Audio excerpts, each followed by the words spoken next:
our show is very unique.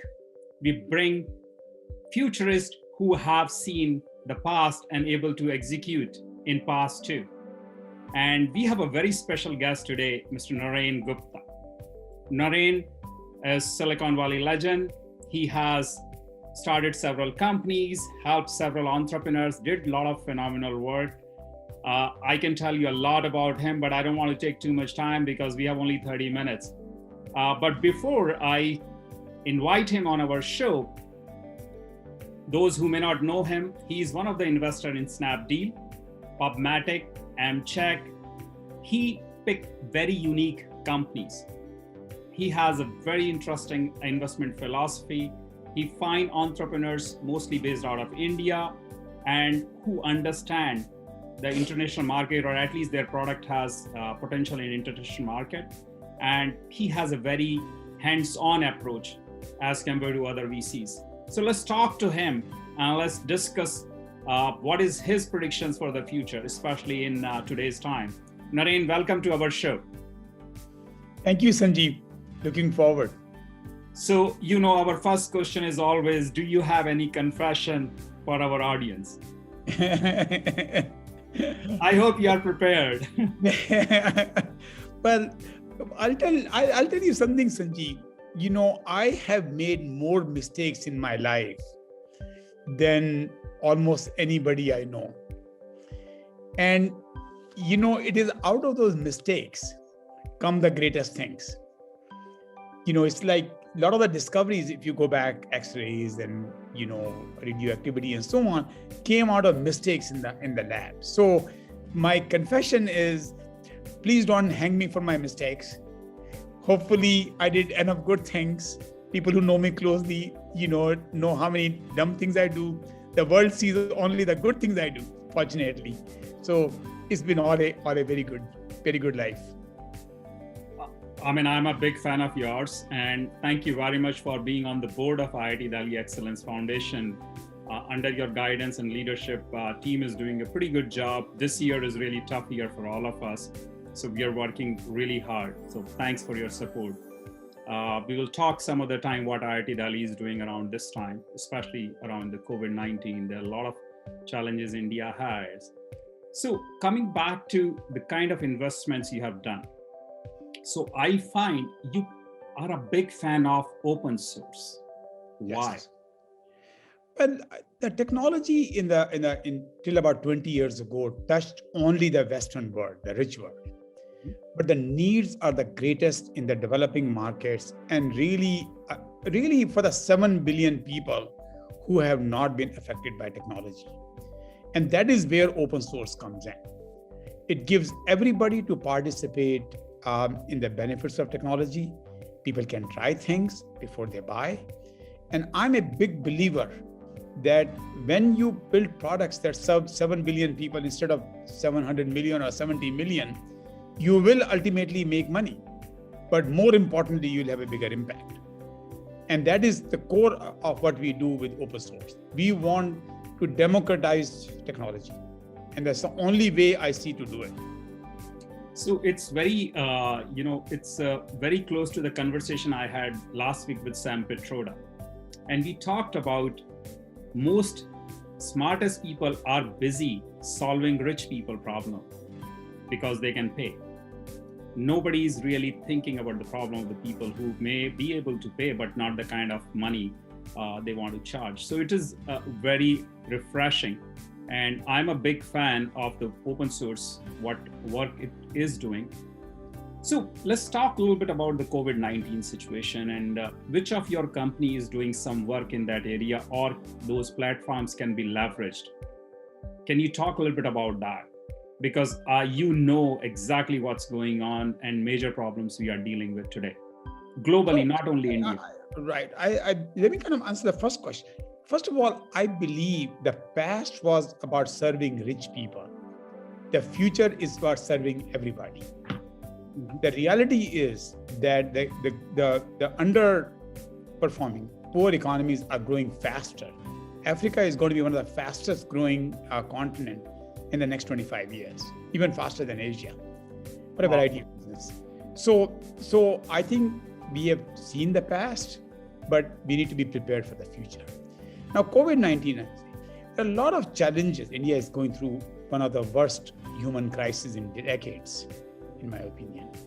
And the way we have our team in India is, our Nexus team in India is doing a variety of things. But the conclusion we have, the short-term need in India is logistics. Even if you can get oxygen concentrators, how do you get them to the right place at the right time and have them installed? And we are fortunate to have one of our companies, Delivery, which is the biggest logistics company in India.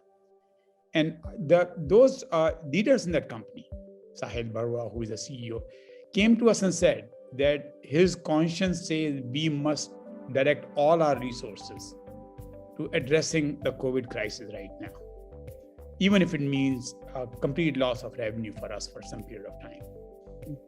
And we could not be more cheering of people, leaders like that. Yeah, we are arranging mega flights. We are arranging thousands of our trucks to deliver not just medicine and oxygen concentrators. There is likely to be a problem with food, and it's not there today. It's going to be, because there is going to be, all the migrant workers have gone back to the villages. So we are going to have to really, the problem is just beginning. We will address the immediate need, but the long-term impact is going to be significant. It's not about money alone. You can throw all the money you want to. If you can't get your oxygen concentrator to the right place at the right time, have it installed and be working, it is not going to do anything. So three of our logistics companies, Delivery being the largest, is really directing all its resources. That's phenomenal. We are arranging these mega flights from China. We are arranging flights from the US to deliver medical supplies and whatever is needed. And we could not be happier. That's wonderful. And, we started the task force under IIT Delhi, and we are getting a lot of traction. In fact, we are considering setting up like a makeshift hospital in IIT Delhi, at least for the students and the teachers and professors. So we kind of isolate, and even if we can find enough doctors, possibly get more people there. So I'll reach out to you separately. Yes. I think, and I should say happily that two of the founders of Delivery are IIT Delhi graduates. So I should talk to them. Yeah, absolutely. And they will do anything. I want to learn from them how we can, because we have a lot of volunteers now. We have recruited almost 150 volunteers. But the same thing, exactly the challenge you talked about in logistics, and we are having the same problem is, where do we start? What are the things we really need to do on the ground? But coming back to the technology, your company, you have invested in H2O, which is one of the leading AI company and one of the leading AI, almost like an open source player, because open source is kind of, the word has been stretched in the last few years. So I'm a little reluctant saying it's completely open source, but how companies like H2O can help us predicting these issues going forward, so we can isolate ourselves. And let me explain you what I meant by that. So today we have detections for tsunami, we have detection systems for earthquake, we have detection system for pretty much a lot of natural calamities. We know when it is going to rain, when we go to snow, but we don't know when all of us are going to fall sick like that. One of the things we have repeatedly asked the Indian government is to provide good collection of good high quality data. Mm-hmm. The H2O can provide the algorithms, but it can't provide the data. All right. I think US has done a very good job in collecting data across the board. Mm-hmm. And one of the things we need to do in India, whether it relates to floods or dry seasons or whatever, we are not going to be able to react in time unless we have data and we have the right algorithms. I can hire people to write algorithms. H2O can hire people, but H2O can't create data. So I think one of the most important challenges as AI takes hold is collection, organization, deployment, access of high quality data. while preserving privacy. It's not straightforward things to do. So I think the Indian government has done a much better job compared to 5 or 10 years ago, but we have miles to go. The quality of data in India is generally poor. True. And I've seen a lot of that data because we did some work with IMHE, which is healthdata.gov. Bill Gates Foundation is one of the major investor or sponsor. Sponsor of that. Dr. Chris Murray started this organization 10 years ago, did a brilliant job. In fact, that's the book I'm planning to recommend to everyone to read. One Doctor for 8 billion people. It's a beautiful book. You should read it, the kind of work they are doing. They have petabytes of data. In fact, I was surprised. It seems like they have more data about India than Indian government. I don't know how. Nachiket Moore was involved from Indian side earlier. So there are a lot of interesting data sets available.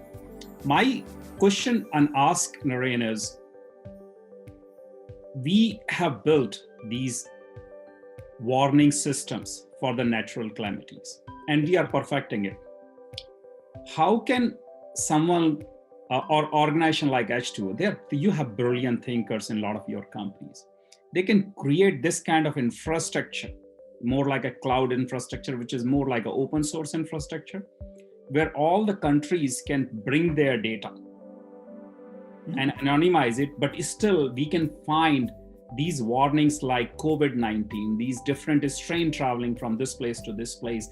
That kind of system, I believe it's a greater need, because I personally think it's not over yet. We are looking at India right now, almost 20% of Americans are, 20%, I was just reading the data. Yep. In US has been vaccinated. We have administered almost 232 million doses in America. In the US, the number is over 50% now have gotten at least one dose. Yes. Okay. So that is one dose. 20% is that people who have gotten both doses. Yeah. So, but that doesn't mean we have the herd immunity yet. Yep. And new strains are coming. We don't know how those new strains are going to create challenges.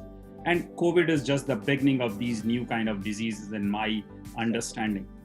So we really need a global infrastructure, almost like an open source software, where we can bring, and the people and the companies and the government organization can analyze their data and help build a better system at the global scale.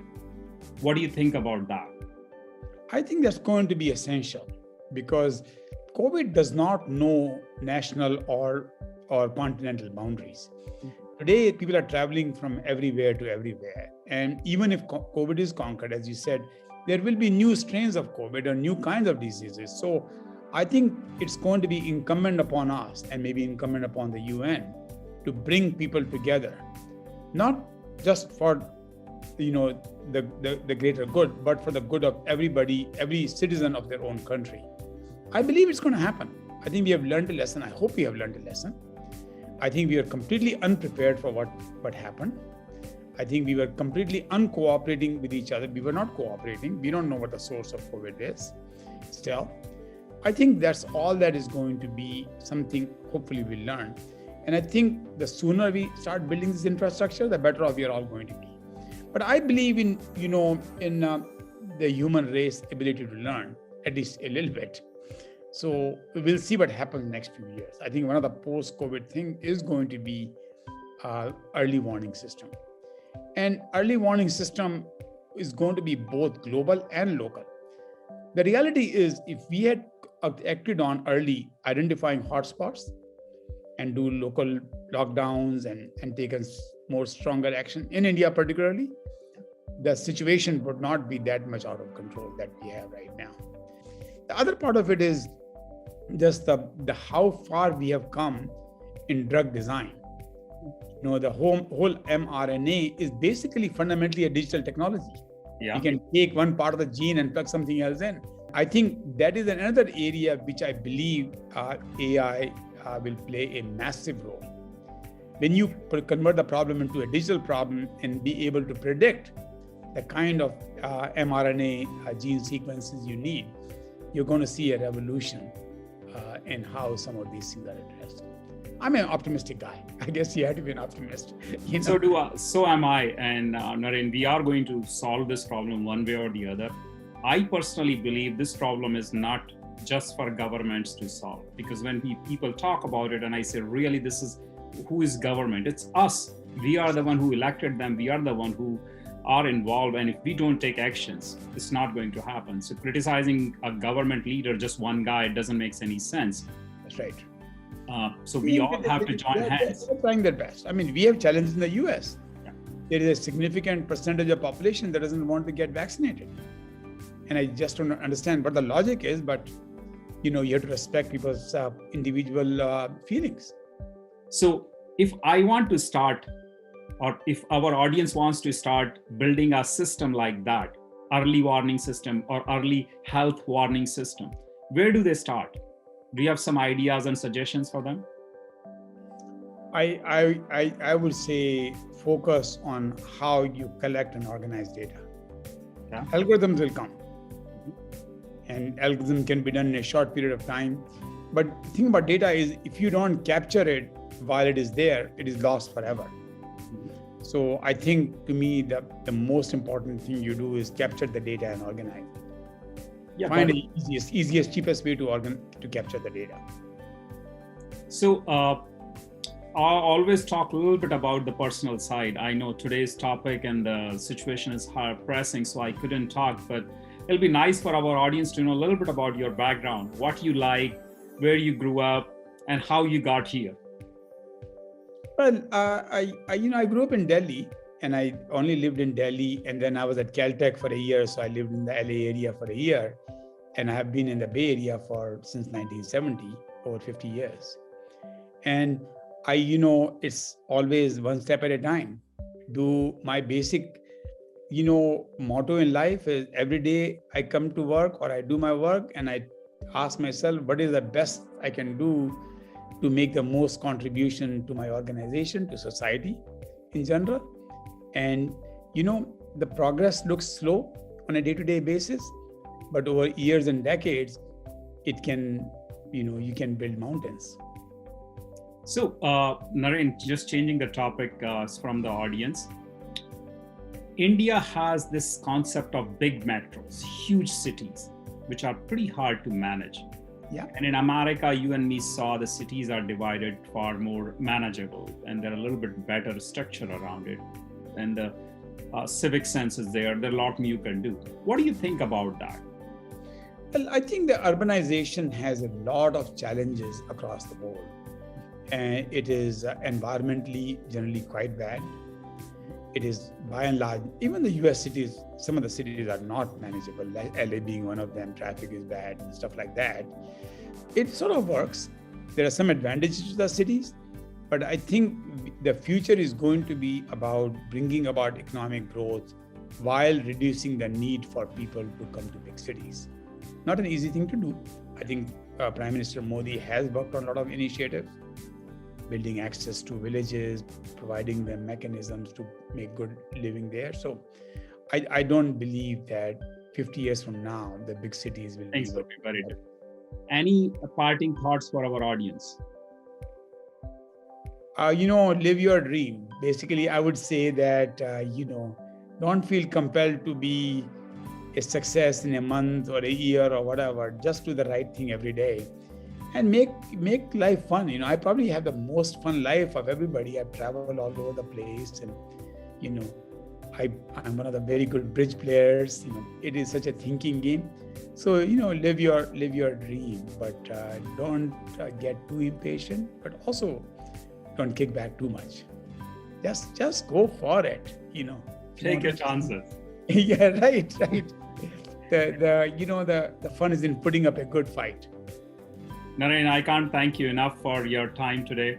It's really, really phenomenal. I also want to thank our audience and Radio Zindagi for giving me this chance. Please remember what Naren said. Live your dream. Take your chance. Go for it. And if you are curious, you will find solutions of most complex problems. Thank you very much. Thank you, Radio. Next Wednesday. Thank you, Naren. Thank you.